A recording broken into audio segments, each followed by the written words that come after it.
those trade talks being called off as there's growing concern about the state of the economy with the government shutdown now the second longest in U.S. history. It's been weeks since we've seen any government updates on inflation because of that data blackout. But the delayed consumer price index report is set to be released later this morning. NewsNation's Alicia Nieves is on Wall Street with all the details there. Alicia, this data is coming a bit behind schedule, isn't it? But is it better late than never?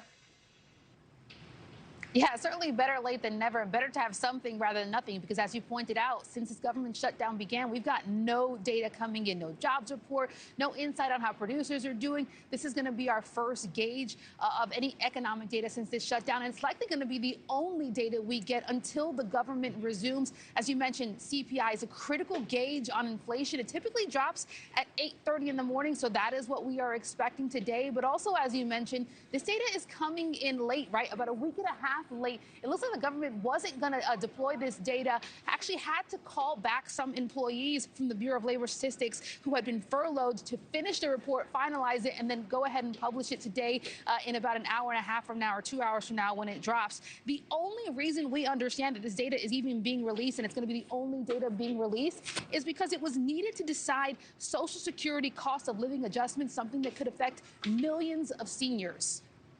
They called them back and they said, we need this calculation because by law, we have to put it out there so that the Social Security cost of living adjustment can be calculated and then put into play for January. Technically, if inflation comes in higher, then the cost of living adjustment for Social Security next year will be higher.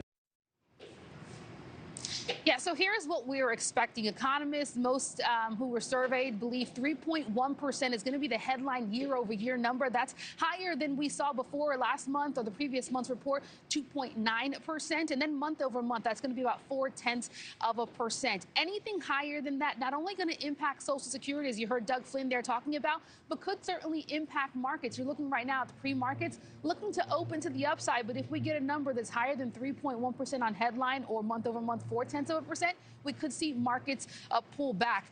But also beyond that, what's the ripple effect? Because every time economic data drops, it does have a ripple effect. Listen, looking forward to next week, we're expecting the Fed to make a critical decision when it comes to potentially cutting rates. If this number is higher, any inflationary pressures really reduces the probability that we get that critical rate cut that a lot of people are hoping for next Wednesday, Anna.